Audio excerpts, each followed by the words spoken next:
Ulang ya. Jadi kan jadi arteria vena punya tiga lapisan, tunika intima, tunika media, tunika adventisia. Ini perbedaannya tadi bisa ingat salah satunya aja. Terus nanti kalau mau ingat arteri, tinggal lihat lumennya kecil, tunika medianya besar, tunika adventisianya tipis, katupnya tidak ada. Berarti vena dia kebalikannya. Ini perbedaannya. Jadi ini vena, dia lumennya lebih besar daripada arteri. Terus ini tipis. Dia tunika medianya tipis sekali. Terus adventisinya lebih tebal. Kalau di arteri dia lihat medianya tebal, sedangkan adventisinya tipis. Juga sama. Terus juga biasanya si vena dia bentuknya lebih tidak beraturan.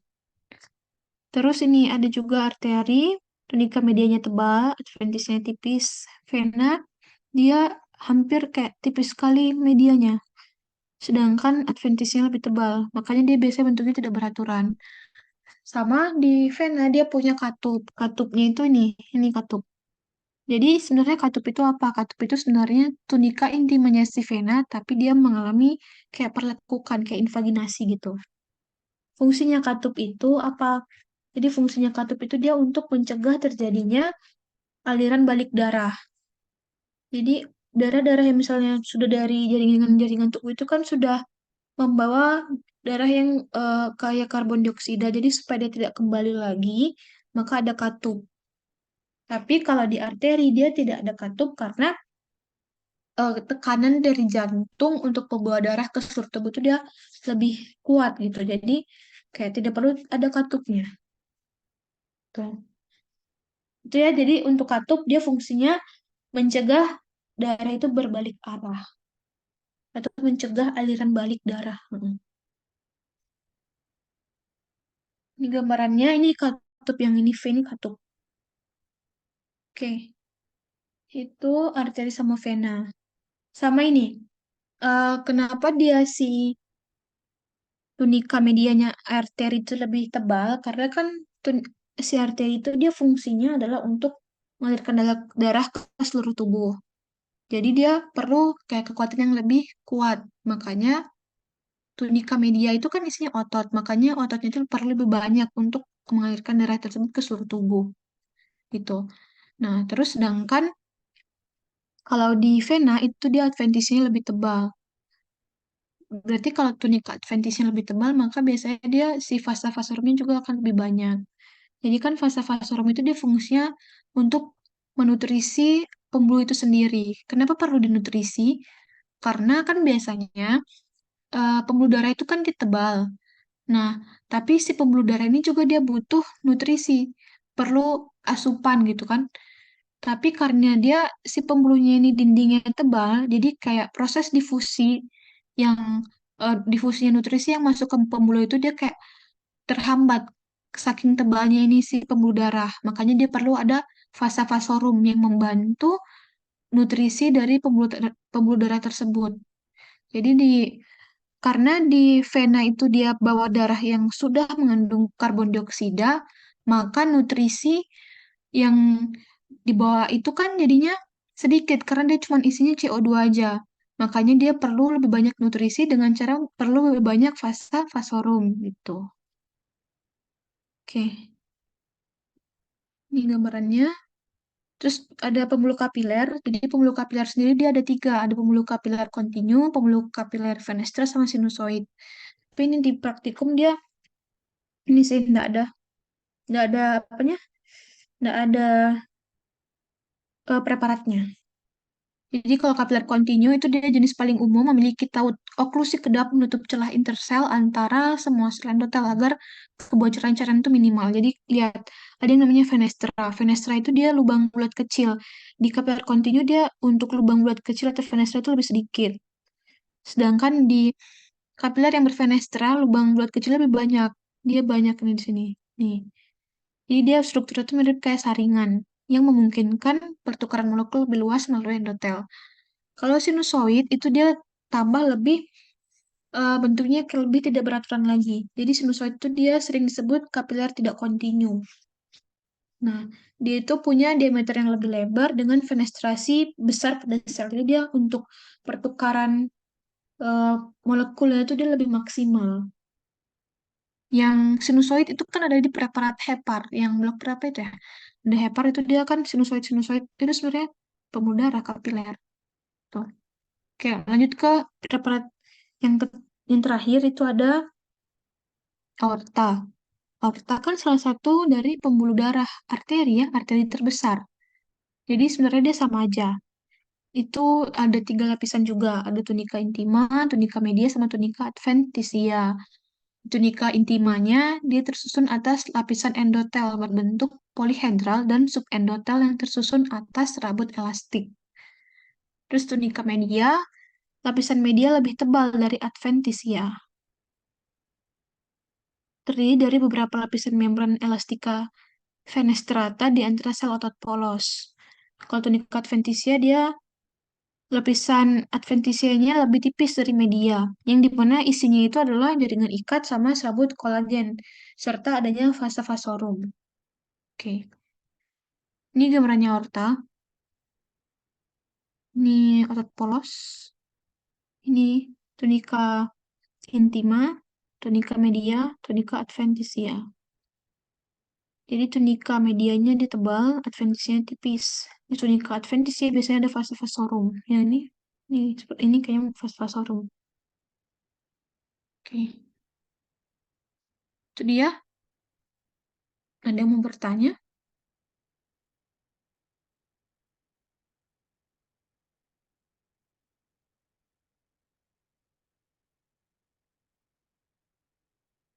Nih, ini sebenarnya urutannya yang lebih jelasnya. Jadi pertama paling dalam tunika intima, lalu ada lapisan endotel, lapisan subendotel, kemudian LEI atau lamina elastica interna. Kemudian ada tunika media. Nah, terus ada lamina elastica externa, ada lamina elastica externa, lalu ada tunika externa, lalu ada savasorum di tunika paling luarnya atau di adventisianya. Lalu ini ada kapiler, kapiler yang paling kecil yang fungsinya tadi untuk pertukaran oksigen dan karbon dioksida. Terus mungkin saya mau bahas sedikit yang preparat 45 yang ada di buku praktikum ya.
Nah, jadi yang preparat 4 sama 5 itu dia ada valvula atrioventricularis, berarti katup atrioventricularis, terus sama ada musculus papillaris sama chorda tendinea. Nah, untuk yang valvula atrioventricularis, itu dia letaknya di kanan, katup yang antara atrium sama ventrikel kanan. Itu dia punya endokardium juga, di mana endokardium itu kan lapisan paling dalam, di mana dindingnya itu lebih tebal daripada di ventriculus. Endokardium dindingnya lebih tebal daripada yang terdapat di ventriculus. Oke, miokardium dindingnya lebih tipis daripada yang terdapat di ventriculus. Oh ya, berarti ini kan valvula atrioventricularis itu dia katup, katup yang ada di antara eh, atrium sama ventrikel yang bagian kanan. Nah, si katupnya ini juga punya lapisan, ada endokardium sama miokardium. Nah, endokardiumnya si valvula itu dia lebih tebal daripada endokardiumnya yang ada di ventrikelnya. Tapi kalau si miokardiumnya atau yang isinya otot aja, itu dia dindingnya lebih tipis daripada yang terdapat di ventriculus valvula. Tuh, endokardium melapisi kedua sisi. Terus ini boleh kalian baca aja ya. Endokardium melapisi kedua sisi. Pada permukaan yang menghadap ke atrium, endokardium lebih tebal dibandingkan dengan permukaan yang menghadap ke ini. Boleh kalian baca aja. Terus musculus papillaris berarti ototnya, sama chordae tendineae. Chordae tendineae itu dia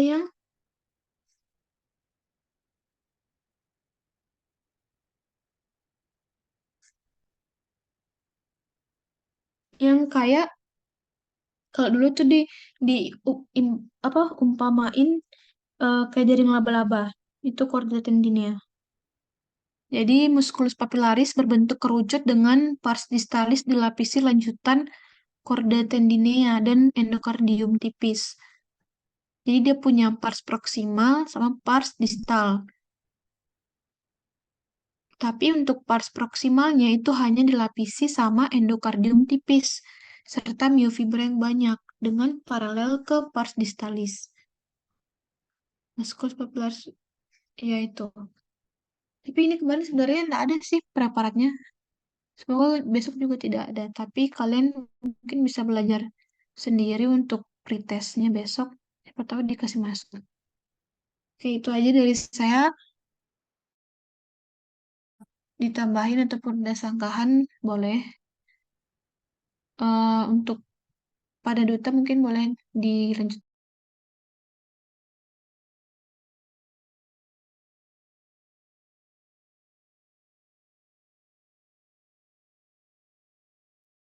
Oke, boleh kasih jadi host saya, co-host.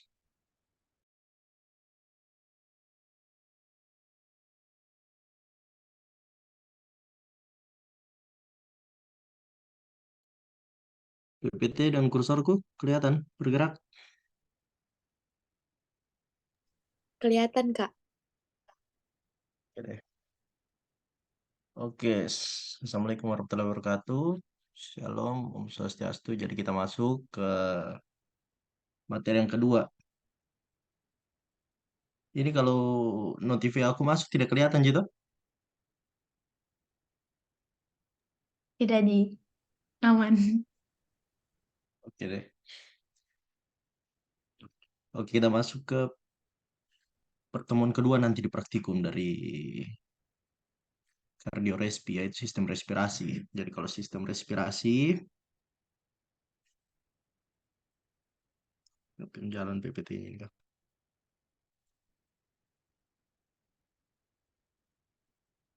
Bisa. Oke, jadi kalau fungsi sistem respirasi itu yaitu untuk pertukaran gas. Kita sudah tahu kan kalau kita ini di tubuhnya kita tadi butuh oksigen ke jaringan-jaringan tadi yang diantarkan lewat apa? Lewat kapiler. Nah, nanti untuk hasil dari metabolisme di situ nanti akan keluarkan CO2 yang harusnya kita buang karena sifatnya toksik. Dan nanti CO2 itu akan dikeluarkan nanti ada pertukaran di bagian saluran nafas itu yang kita bahas nanti. Oke, jadi nanti di sini kalau ada yang mau ditanyakan silakan karena mungkin kita agak cepat-cepat sedikit karena kalian juga mau belajar kan ini di record juga ya, pasti ada lah kalian yang record. Oke, kita langsung mulai. Jadi struktur saluran nafas manusia kita bagi jadi dua, ada bagian konduksi, ada bagian respirasi. Kalau untuk konduksi apa? Konduksi itu pengantaran.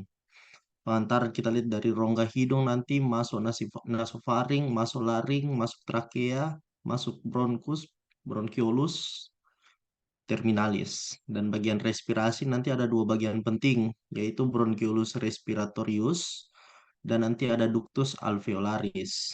Kenapa dia bagian respirasi? Intinya dia karena dia punya alveoli, alveolus untuk pertukaran gas, gelembung udaranya. Oke, kalau untuk sistem pernapasan sendiri kita bagi jadi dua dulu. Ada yang upper, ada yang lower, ada yang di atas, ada yang di bawah. Nanti sampai di laring itu ke bawah itu sudah saluran pernapasan bawah. Oke, ini kalian harus mengerti nih. Kalian harus mengerti. Untuk gambarannya mungkin saya jelaskan dulu sedikit. Jadi nanti kalau untuk epitel yang akan kita pelajari di sini ada epithelium, stratificatum, squamous, non cornificatum. Dan ada juga nanti epitel respirasi atau epitel pseudo stratificatum columnar ciliatum. Ciliatum itu epitel respirasi. Nanti juga akan kita pelajari epithelium simplex columnar dan simplex cuboid. Oke, di sini kita lihat dulu dari epitel. Kalau untuk epitel, di sini dia kita lihat gambarnya ini semakin ke atas berarti dia epitelnya semakin respirasi lah, mulai membentuk epitelium respirasi. Kalau hidung, pada saat masuk ke dalam hidung di bagian vestibulum nasi, itu dia epitelnya itu masih epitel vestibulum, masih epitel epitel apa ya? Kalau bilang epitel stratificatum squamous. Stratificatum squamous sebenarnya nanti turun ke bawah larik baru dia pseudostratificatum. Mulai pseudostratificatum, epitel respirasi. Jadi nanti trakea, bronkus, sampai bronkiolus yang masih agak besar. Oke. Yang masih agak besar, itu dia epitelnya masih epitel respirasi. Tapi kalau sudah di bronkiolus terminal, dia nama epitelnya jadi simplex cuboid sampai kolumnar rendah. Atau bisa juga simplex kolumnar, bisa juga sih. Tapi kalau yang melengkapi yang tadi saya bilang, karena dia tidak semuanya kolumner, masih ada juga yang cuboid. Baru habis itu di respiratory baru dia bentuknya kuboid. Baru semuanya, semua epitelnya itu punya silia. Silia nanti bulu-bulu. Silianya itu non-motil, dia tidak bergerak. Jadi dia sifatnya pasif. Baru habis itu dia nanti akan banyak sel goblet. Nanti dia semakin ke bawah semakin banyak sel gobletnya sampai nanti di bronchiolus respiratorius itu tidak ada sel gobletnya. Baru habis itu ini ada glandula yang kalian harus ingat itu glandula seromukos dan nama glandulanya ini akan sama dengan nama organnya. Kalau organnya di trakea berarti glandula trachealis. Kalau nanti dia di epiglotis ya glandula epiglotis. Begitu. Sampai di sini bronkiolus sudah tidak ada lagi glandula, kelenjar, baru cartilago. Nanti kita lihat cartilago di sini, dia cartilago trachea berbeda dengan cartilago di bronchus. Nanti juga kalau di bronchiolus sudah tidak ada cartilago, jadi kita bisa bedakan dia dengan bronchiolus sudah tidak ada cartilago, kita bisa bedakan dengan bronchus. Karena trachea agak susah dibedakan dengan bronchus dan bronchus agak susah dibedakan dengan bronchiolus. Baru itu kalau otot, otot itu sebenarnya kalau di bagian pernapasan dia berbanding terbalik nanti. Banding terbalik antara kartilago dengan ototnya. Karena semakin hilang kartilagonya, semakin ke bawah nanti kartilagonya semakin hilang. Jadi trakea ke bronkus itu kartilagonya semakin sedikit dan sampai nanti di bronchiolus sudah tidak ada kartilagonya. Tapi berbanding terbalik dia akan semakin banyak dia punya otot, semakin kelihatan ototnya. Kita lihat dulu ini. Kalian mengerti dulu nih. Kalau kita punya masuk di trakea nanti. Trakea ini yang lurus ini. Nanti di sini ada cartilago yang bentuknya C. Baru habis itu bronchus. Perpisahannya ini. Baru habis itu ada bronchiolus. Nanti kalau bronchiolus itu pokoknya yang inilah yang sudah bukan dua utama. Dua utama dari percabangan. Jadi sudah yang bercabang-cabang nanti dia yang percabangan paling terakhir sebelum dia sampai ductus alveolaris atau saluran alveolus itu namanya bronchiolus respiratorius. Hmm. Ya ini dia punya epitel-epitel nanti kalian bisa baca sendiri lah. Oke kita masuk di kafum nasi. Saya ingat kalau untuk kafum nasi sendiri lalu tidak masuk dalam praktikum tapi yang paling penting sebenarnya yang saya dapat ini epithelium olfactorius. Siapa tahu masuk kan? Epitel ini merupakan epitel bertingkat silindris, jadi stratificatum kolumnar yang terdiri atas tiga jenis sel, yaitu sel basal, sel penyokong, sel penyokong, dan ada neuron olfactorius ini. Ini dia punya neuron ini. Neuron olfaktorius. Berarti gunanya itu apa? Untuk menghidup. Hmm.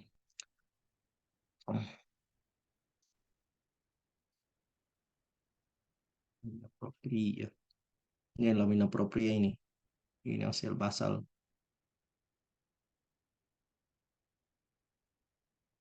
Oke. Mari kita masuk di epiglotis. Epiglotis ini yang masuk di praktikum kemarin. Jadi kalau epiglotis, di sini kita bagi dulu. Jadi caranya kita bagi jadi dua dulu. Ada yang fasia lingual, ada yang fasia laringis. Jadi ada yang lingual, ada yang laringis. Nanti kita lihat di sini. Kita lihat dari bentukannya kentara itu. Kalau yang tebal-tebal begini dia ini epitelnya masih ikut epitel yang ke arah lidah. Ke atas masih epitel stratificatum squamous non cornificatum. Tapi kalau misalnya dia sudah di bagian bawah sini, nah kalau sudah di bagian bawah di fascia laringis tidak bisa langsung kita bilang epitelnya epitel respirasi. Epitel respirasi tadi apa? Pseudo stratificatum columnar ciliatum. Tidak bisa karena harus kita bagi dua lagi. Ada apical, ada basal. Itu dia. Ada apikal, ada basal. Ini bagian mukosanya ini, kan epitel. Ingat itu, epitel selalu di bagian mukosa. Dan dia pelapis. Epitelnya di bagian mukosa ini. Nah, jadi kita lihat di sini. Kalau untuk fascia lingualis, dia itu tadi stratificatum, squamous, non cornificatum. Tidak bertanduk. Karena yang bertanduk itu di mana? Contohnya di kulit. Paling banyak yang keratinnya, saat tanduknya di mana? Di telapak tangan, telapak kaki, itu banyak sekali tuh. Ah, tadi data sel-sel yang sudah tidak punya inti. Baru kita lihat di sini. Kalau fascia laringis, dia yang ke arah laring. Arahnya ke arah laring, baru dia punya epitel dibagi dua. Dua bagian, ada apikal, ada basal. Epitelnya apa kalau apikal? Apikal otomatis dia kan dari sini. Berarti ke sini dia masih peralihan.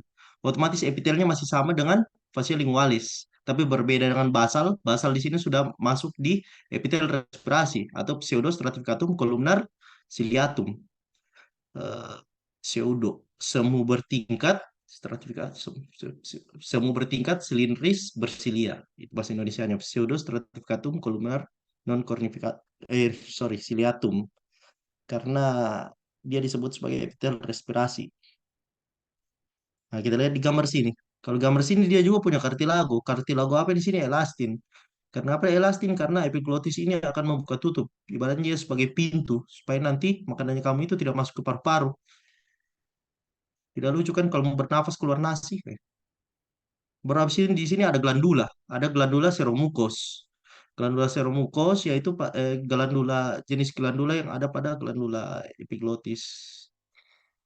Karena kalau glandula ini nanti kalian akan pelajari. Ada dia mukosa, ada yang serosa, ada juga gabungan kedua-duanya yang disebut dengan glandula seromukos. Ini dia gambarannya lah kalau glandula seromukos. Baru ini kartilagonya, kartilago elastin.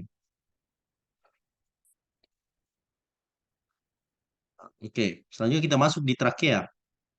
Jadi trakea ini nanti dia akan dilapisi oleh epitel respiratori, epitel pernapasan. Tadi epitelnya apa? Epithelium pseudostratificatum columnar ciliatum. Ya oke, ini tambahan saja. Di situ nanti bagian mukosanya itu ada sel goblet lah. Ya, sel goblet apa? Imunitas. Baru habis itu di lamina propria terdapat sejumlah besar kelenjar seromukos. Jadi nanti di bagian lamina proprianya ada kelenjar seromukos. Ini masih mukosa ini di lamina propria. Baru cincin kartilago hialin berbentuk C, menjaga agar lumen trakea tetap terbuka. Jadi ingat ya, kartilagonya tadi elastin yang di epiglotis, tapi kalau untuk yang di trakea bentuknya huruf C, supaya dia pertahankan itu bentuk dari kamu punya trakea. Jadi dia mempertahankan, tapi bukan berarti dia keras. So, kalau keras dia bergerak kamu punya leher.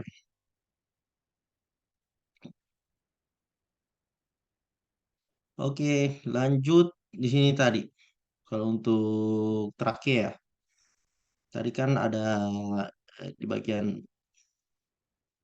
mana ada gambar yang lebih dulu harus pelajari ya ini. Oke, di sini kalau untuk trakea kita lihat dia dibagi ada seperti biasa, ada mukosa, submukosa. Biasa kan habis submukosa ada muscularis, tapi dia ini bagian cartilago, cartilaginea, bagian cartilago, lapisan jaringan cartilaginea, cartilago. Baru ada tunica adventitia. Jadi mukosa nanti dari bagian atas ini dari epitel respirasta di pseudostratificatum, columnar ciliatum sampai di bagian lamina proprianya. Di lamina propria nanti ini kita bisa dapat ini seromukos, baru habis glandula seromukos, baru habis itu di bawahnya ada submukosa. Submukosa ini sampai di bagian perikondriumnya. Perikondrium apa? Pelapis dari dia punya kartilago. Sama halnya kayak jantung tadi. Dia perikardium. Nanti juga kita pelajari pleura. Pleura dia di paru-paru. Balik ke atas. Nah. Nah, ini tadi, berarti ini atas epitel respirasi, ini lamina propria, ada glandula, baru habis itu submukosa, baru habis itu cartilago.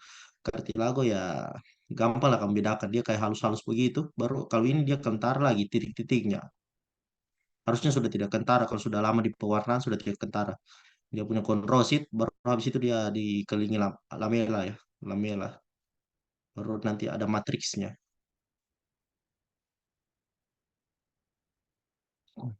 Oke, ini tadi. Ini dia punya epitel respirasi kan. Ini silia-silianya di atas, baru ini glandula seromukos, baru habis itu ini dia punya kartilago. Oke, oke, oke. Baru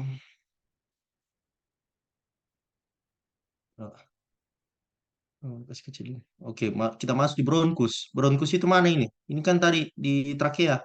Trakea bercabang, bronkus. Apa namanya kakak percabangannya?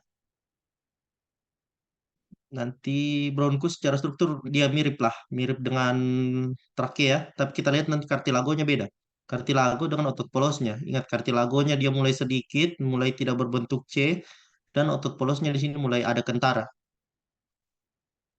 Nah, kalau di lamina propria bronchus nanti terdapat berkas milang otot polos yang tersusun spiral. Spiral pokoknya dia yang kayak nanti lihat gambarnya dia ada membujur, membujur. Nanti lamina propria juga mengandung serat elastin yang memiliki banyak kelenjar serosa dan mukosa.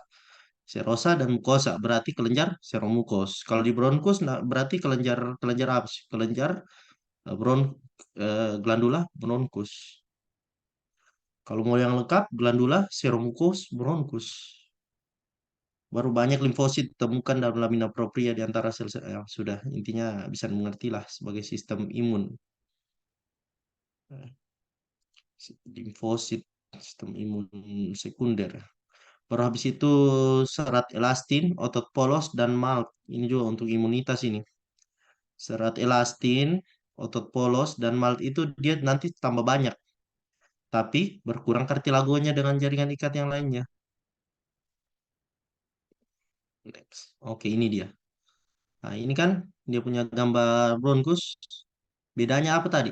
Kalau misalnya begini kita agak susah kan bedakan dia dengan trakea kalau model gambarnya begini. Tapi apa yang bisa bedakan dia? Ini ada smooth muscle-nya. Jadi otot polosnya dengan dia punya kartilago susah kita bedakan kalau begini. Tapi kalau begini sudah kita bisa pastikan ini bronkus. Karena apa? Karena kartilagonya sudah bukan kayak C tadi, sudah bukan C lagi. Saya kembali ke atas supaya ada juga di video sih.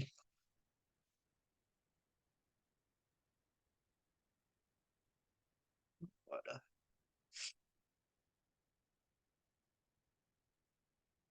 Nah, dia sudah tidak bentuk C begini.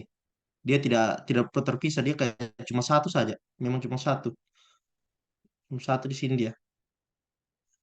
Satu tapi nanti makin ke bawah masih banyak dia kartilagonya bukan hanya satu huruf C bukan hanya satu itu saja. Cuma secara keutuhan kalau kita lihat di gambar mikroskopis dia cuma kayak satu.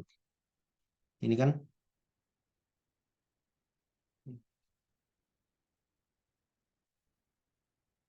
Tapi kalau kita lihat di gambarannya ini kartilagonya mulai tidak bentuknya sudah tidak beraturan, tapi ototnya dia mulai kelihatan di sini, tidak kayak trakea tadi.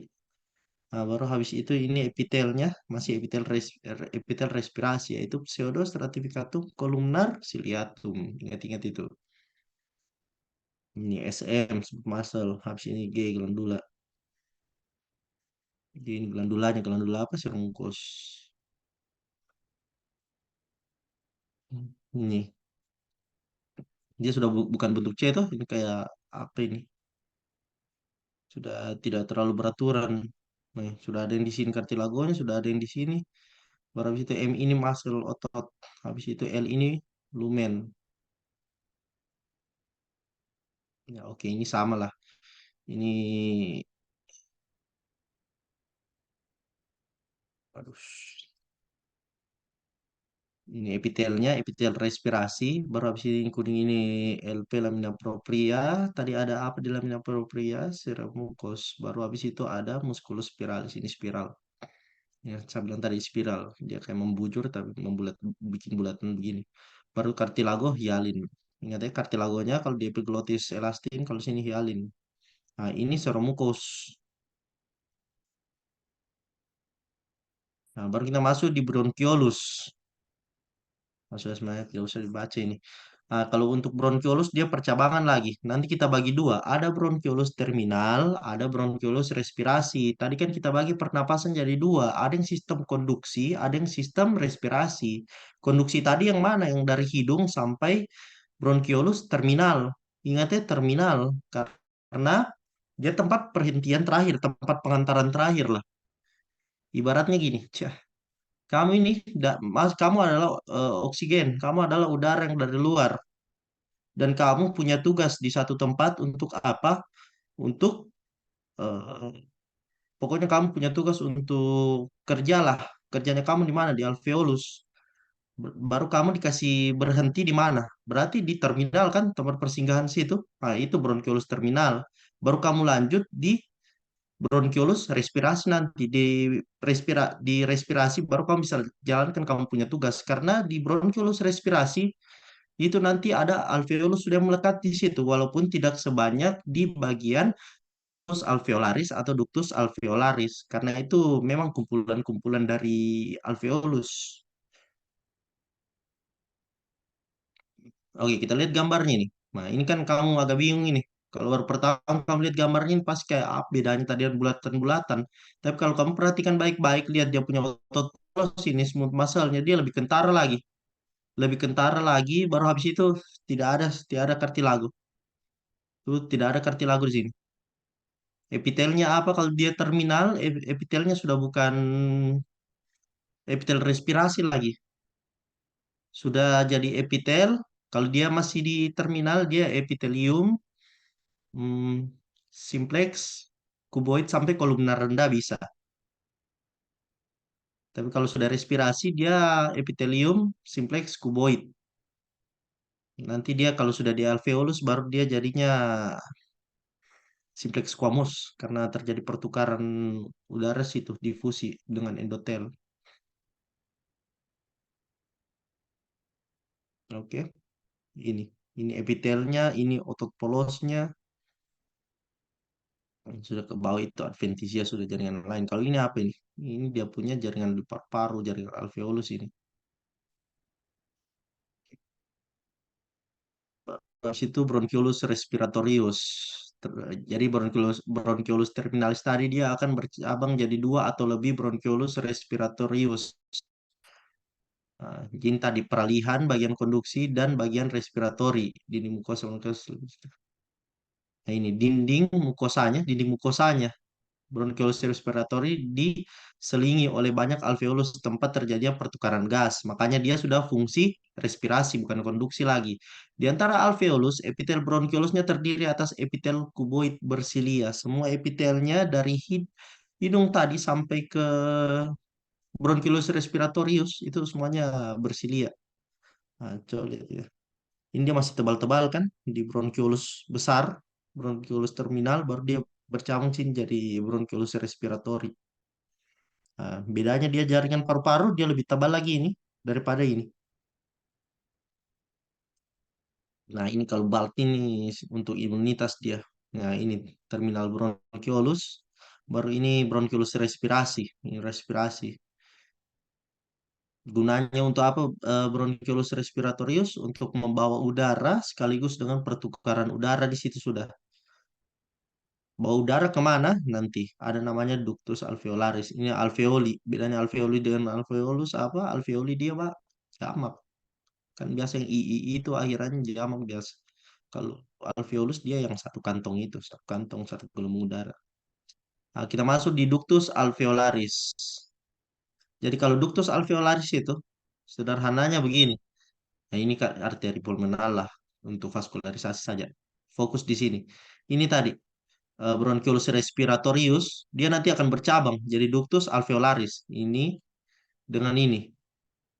Ya, jadi ductus alveolaris. Nanti ada juga kita sebut dengan saccus alveolaris. Bedanya ductus dengan saccus apa? Ini dia. Kalau ductus dia eh, kayak saluran begini, tapi saccus dia kayak tempat perhentian, kumpulan-kumpulan dari alveolus. Ini ductus, ductus, nanti di sini dia saccus. Ya, di sini memang agak susah dilihat karena ya begitulah gambaran histologi. Jadi kita tergantung sama potongannya, potongan yang kita lihat. Ya, otot tidak selamanya kita lihat otot itu membujur, tapi tidak selama juga melintang. Kalau di jantung tadi, otot jantung ya kalian lihat ada membujur, ada yang melintang. Kenapa ada yang membujur, ada yang melintang? Karena otot jantung dia bersilang-silangan. Dia kayak rajutan. Oke, kembali ke topik. Jadi kita lanjutkan. Nanti di sini saya ambil satu bagian kecil, anggaplah ini. Ini kita potong dan kita perbesar. Ini namanya septa, dinding, dinding alveolaris. Kita ambil dan kita perbesar. Nanti di sini kita bisa dapat gambaran seperti ini. Yang apa yang ada di gambaran ini? Ini yang pertama ada sel pneumosit atau alveolar tipe 1, ada sel pneumosit tipe 2, ada kapiler dan ada makrofag. Nah, ini sel pneumosit tipe 1 ini. Dia ciri khasnya apa? Dia itu bentuknya gepeng dan dia ada di pinggir, ada di lateral. Nah, kalau sel pneumosit tipe 2, dia itu bulat, tampakannya di sini dia lebih pucat, warnanya lebih samar, baru dia ada di dalam septanya itu. Baru habis itu ada kapiler yang merah-merah. Kenapa merah? Karena ada eritrosit. Baru habis itu ada makrofag. Beda coba lihat ya. Bentukannya kayak lebih atipik kan? Dia lebih jelek lah bentukannya ini daripada sel pneumosit tipe 2. Karena kalau kamu bandingkan sel pneumosit tipe 1 ya jelas-jelas beda. Bentuknya saja bukan gepeng, dia juga tidak di lateral. Nah, kayak ini makrofag ini. Makrofag yang ada di beberapa organnya kita, kadang-kadang dia beda lah. Jadi kayak sistemnya tiap organ penjaganya beda. Ya mungkin ada yang sama juga satu dengan organ yang lain. Tapi kalau yang di paru-paru kita sebut dengan das sel atau sel debu. Nah, kita mulai dari satu dulu. Ini sel pneumosit tipe 1 tadi. Fungsinya apa? Untuk pertukaran gas. Nanti dia akan berhubungan dengan endotel. Ya, dengan endotel di pulmonal, pembuluh darah pulmonal. Supaya apa? Supaya bisa pertukaran gas tadi. Pertukaran gas tadi, baru habis itu dia akan ke vena pulmonal. Vena pulmonal kan? Vena pulmonal baru masuk di atrium kiri. Kalau tidak salah tadi. Masuk di atrium kiri. Atrium kiri supaya nanti bisa ke ventrikel kiri, baru habis itu dipompa ke seluruh tubuh. Baru sel pneumosit tipe 2, fungsinya untuk sekresi surfaktan. Garis bawahi betul ini surfaktan untuk mengurangi tegangan permukaan alveolus supaya nanti paru-parunya kita tidak kolaps, jadi bisa bernafas sesuai dengan fisiologinya. Baru kapiler tadi untuk vaskularisasi. Baru habis itu makrofag atau sel untuk fagosit bakteri. Nah, di sini kayaknya tidak ada masuk lalu, cuma tambah-tambah saja. Nanti ada pleura, kita bagi pleura, ada visceralis, ada parietalis. Nanti kalau untuk visceralis tadi yang dibilang kan melekat di jaringan paru-parunya. Nanti di dalamnya itu sama halnya dengan perikardium tadi juga di dalamnya itu ada cairan nanti di bagian mesotelnya supaya pada saat orang bernafas atau pada saat jantung memompa, tadi mesotel itu kan isinya jaringan, dia bisa mencegah gesekan berlebih lah pada saat orang bernafas. Jadi tidak terjadi trauma. Oke, ini tadi dia punya mesotel. Kalau ini alveolus. Kalau ini cuma pembuluh darah. Kita lihat dari mana dia punya vena. Kalau ini limfatik tadi. Limfatik. Yang bisa kita tahu limfatik karena tidak ada darah dalam. Oke, terima kasih banyak. Dari teman-teman semua ada yang mau ditanya?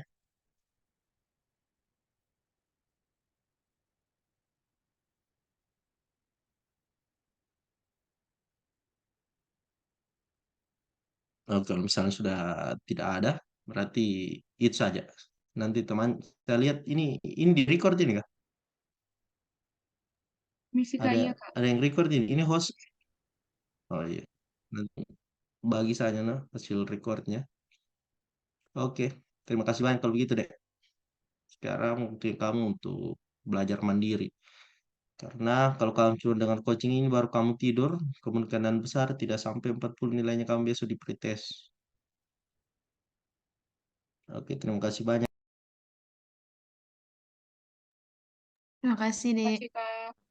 Kasih Kak. Terima kasih, Kak. Terima Terima kasih, kasih, Kak. Kak. Terima kasih banyak, Kak. Terima kasih banyak, Kak. Terima kasih, Kak. Oke, saya izin live ya. Saya izin live. Terima kasih, terima kasih.